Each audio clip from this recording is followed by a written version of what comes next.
नमस्कार, मनीषा टेस्टी रेसिपीमध्ये तुमचे सर्वांचे मनापासून खूप खूप खूप स्वागत। आज आपण बनवणार आहोत ढाबा स्टाईल छोले भटुरे। छोले आपले एकदम अमृतसरी स्टाईल बनवणार आहोत आणि भटुरे एकदम टम्म फुगणारे आणि आतून जाळीदार बनतील। त्यासाठी काही टिप्स मी तुम्हाला सांगणार आहे, तेव्हा वेळ न घालवता रेसिपीला सुरुवात करूया। पण त्याआधी माझ्या चॅनलला लाईक आणि सबस्क्राईब करायला विसरू नका। चला तर मग सुरुवात करूया। इथं मी 1 कप आणि वजनी म्हटलं तर 1/2 किलो इथं मी काबुली चणे घेतलेले आहे। ते मी रात्रभर भिजत ठेवलेले होते, किमान 7-8 तास भिजत ठेवायचे आपल्याला। हे चणे भिजत ठेवले तेव्हा त्यामध्ये मी थोडं मीठ टाकून घेतलेलं होतं व त्यातील पाणी काढून घेतलेलं आहे। आता आपण चणे शिजवताना त्यामध्ये 1 पोटली टाकून घेणार आहोत व ती पोटली कशाची ते बघूया। इथं मी छोटंसं सुती कापड घेतलेलं आहे व त्यामध्ये 2 चमचे चहापत्ती घेणार आहे। नंतर त्यामध्ये लसणाच्या 2 पाकळ्या ठेचून घेतलेल्या आहेत। 2 दालचिनीचे तुकडे मी इथं घेतलेले आहेत। 2-3 लवंगा, 2-3 मिरे, 1 चक्री फूल, 2 वेलदोडे इथं मी घेतलेले आहे। तुम्ही यामध्ये थोडेसे ओवाही घालू शकता। आता ही पोटली आपण असं चारी बाजू घेऊन बांधून घ्यायची आहे याप्रमाणे। आता मी यामध्ये चणे टाकून घेणार आहे व त्यामध्ये पाणी मी एवढं टाकणार आहे की ते आपल्या चण्यांच्या थोडं वर यायला पाहिजे इतपत आपल्याला पाणी घालायचं आहे। हे बघा याप्रमाणे। आता यामध्ये मी ती पोटली आपली बनवलेली ती टाकून घेणार आहे व याच्या 4 ते 5 शिट्ट्या मी करून घेणार आहे। आता आपण भटुरे कसे करायचे ते बघूया। त्यासाठी मी पीठ मळून घेणार आहे। आता हे बघा, इथं मी 2 कप मैदा घेतलेला आहे। तुम्ही मैद्याच्या ऐवजी गव्हाचं पीठही घेऊ शकता व त्यामध्ये 1/4 कप मी रवा घेतलेला आहे। तुम्ही रवा कमी जास्तही करू शकता। त्यामध्ये थोडंसं मीठ मी इथं घेतलेलं आहे। 2 चमचे मी इथं पिठी साखर घेतलेली आहे, त्यामुळे टेस्ट फार छान लागते। व इथं मी अर्धा चमचा बेकिंग पावडर घेतलेली आहे, त्यामुळे आपले भटुरे एकदम छान फुलतील व जाळीदार होतील। व अर्धा चमचा मी इथं सोडा घेतलेला आहे, यामुळे आपल्या भटुऱ्यांना एकदम मऊपणा येतो। आता मैद्यामध्ये व्यवस्थित मिक्स करून घ्यायचं आहे आपल्याला। आता यामध्ये मी 1/3 कप दही घेतलेलं आहे। दही खट्टही असलं तरी काही हरकत नाही। आता आपण हे व्यवस्थित मिक्स करून घ्यायचं आहे व मी आता याचा डो तयार करून घेणार आहे। हे बघा, आता मी कणिक कशी मळायची ते अगोदर तुम्हाला सांगणार आहे। पाणी एकदम न टाकता थोडं थोडं करतच टाकायचं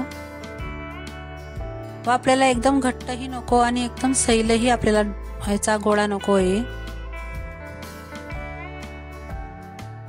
हे बघा, या पद्धतीने नुसता आपण असा गोळा तयार करून घ्यायचा। मला 1 कपच्या आसपास पाणी लागलेलं आहे। थोडं वरती 1-2 चमचे ही पाणी मी इथं जास्त घेतलेलं आहे। हे बघा, असं सैलसर आपल्याला कणिक मळायची आहे। आणि एक टिप म्हणजे जेव्हा आपण भटुऱ्यांची कणिक मळतो, मळल्यानंतर त्यामध्ये असं लचकपणा यायसाठी असं थोडं वरतून खाली असं परातीमध्ये त्याला पटकायचं म्हणतो आपण, तसं पटकायचं त्याला। आता मी त्याला थोडं वरतून तेल लावून घेणार आहे व परत त्याच पद्धतीने आपण याला मळून घ्यायचं आहे। हे बघा, याप्रमाणे असं वरतून खाली उपटायचं त्याला। हे बघा, किती सॉफ्ट आपली कणिक मळली गेलेली आहे। हीच पद्धत वापरून तुम्ही ही कणिक मळून घ्यायची आहे, त्यामुळे आपले भटुरे एकदम छान सॉफ्ट होतात। आता मी याला वरतून तेल लावून घेणार आहे व एका भांड्याखाली त्याला झाकून घेणार आहे। तुम्ही कपड्यानेही झाकू शकता।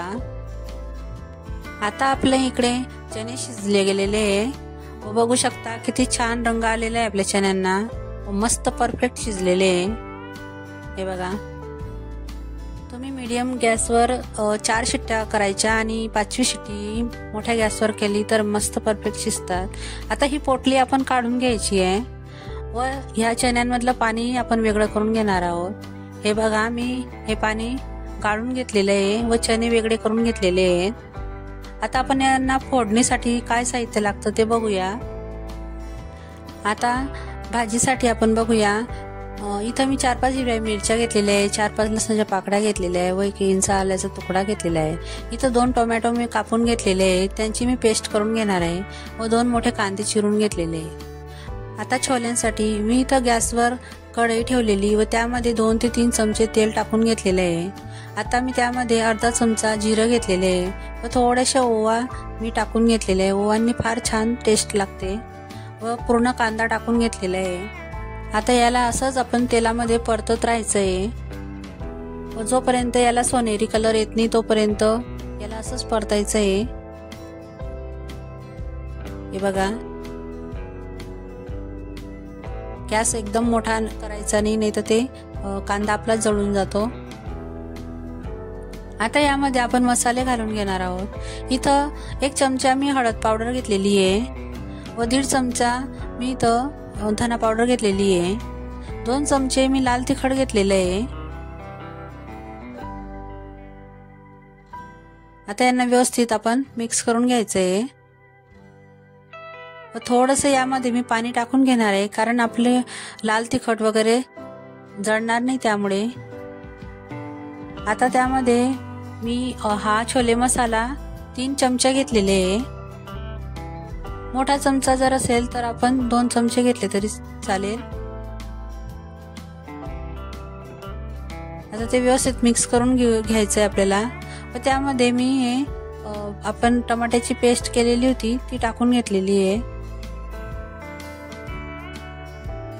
तिला व्यवस्थित आपण मसाल्यांमध्ये मिक्स करून घेणार आहोत. हे बघू शकता. आता इथं मी एक अजून टिप्स सांगणार आहे की त्यामुळे आपले छोले हे एकदम छान असे घट्टसर येतील. तर हे तर मी चणे टाकून घेतलेले व त्यांना असं व्यवस्थित मॅश करून घेणार आहे. त्यामुळे आपल्या रस्याला घट्टसरपणा येईल व टेस्टी खूप छान लागते याची.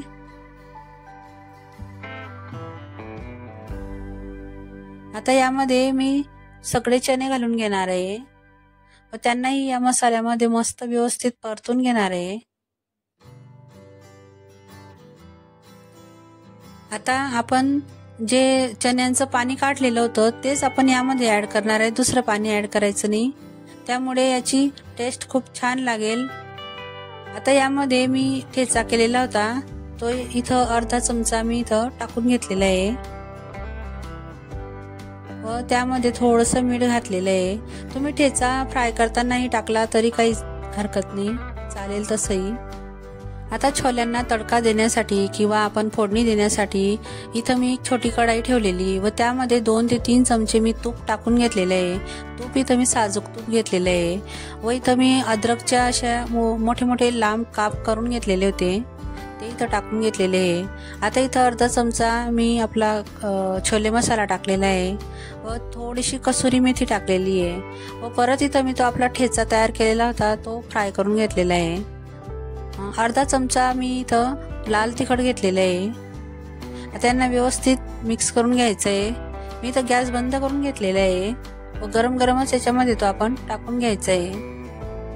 त्यामुळे आपल्या छोल्यांना एकदम छान टेस्ट येईल, स्वाद फार छान लागेल. त्यामुळे आता याला व्यवस्थित परतून घ्यायचं आहे.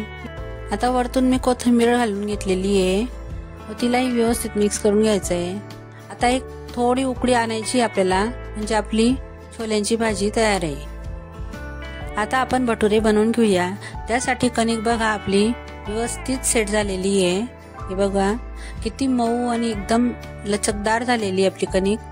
आता याचे मी गोळे करून घेतलेले आहे छोटे छोटे. हे बघा, तुम्हाला ज्या साईज मध्ये लाटायचे असतील लहान मोठ्या आकारामध्ये तसे तुम्ही लाटू शकता. याला पीठ लावायचं नाही तर याला तेलाचा हात लावून घ्यायचा असं व दाब देऊनच याला लाटायचं आहे, कारण मैदा असल्या कारणाने तो लवचिकपणा त्यामध्ये फार असतो. हे बघा या पद्धतीने लाटायचं आहे व आपण पोळपाटही फिरवलं तरी चालेल असं. हे बघा आता आपण याला तळून घेऊया. मी तेल कढईमध्ये गरम करायला घेतलेलं होतं व कडकडीत आपल्याला तेल गरम करायचं आहे. म्हणजे आपले भटुरे टाकताच बरोबर एकदम फुलून निघतात। हे बघा, या पद्धतीने आपल्याला भटुरे तळून घ्यायचे आहेत। दोन्ही साइडने आपण व्यवस्थित तळून घेणार आहोत या भटुऱ्यांना। एकदम सॉफ्ट आणि जाळीदार आपले असे भटुरे तयार होतात। आता याला मी काढून घेणार आहे। तुम्हाला मी आता दुसरा टाकून दाखवते। हे बघा, किती छान एकदम टम्म फुगलेला आहे आपला भटुरा। आता त्याला मी पलटून घेणार आहे। हे बघा, किती छान दिसतोय। खायला तर इतके स्वादिष्ट लागतात ना। आता याला पण मी काढून घेणार आहे। हे बघा, मी आता इथं सर्विंग प्लेट मध्ये छोले काढून घेतलेले भटुरे तयार आहेत आपले। आणि त्याबरोबर कांदा, लिंबू किंवा काकडी असं खायला असलं तर खूप छान लागतात। वाटतंय ना ढाबा स्टाईल एकदम परफेक्ट आपली रेसिपी। करून बघा व मला कमेंट करून सांगा। या पद्धतीने जर तुम्ही आपली ही रेसिपी केली तर तुम्हाला बाहेर जाण्याची गरजच नाहीये। हे बघा, मी तुम्हाला एक भटुरा तोडून दाखवते। एकदम सॉफ्ट झालेला आहे आणि आतमध्ये तर एवढी जाडी आहे। हे बघा, खूप मस्त जाडी पडलेली आहे भटुऱ्यांना।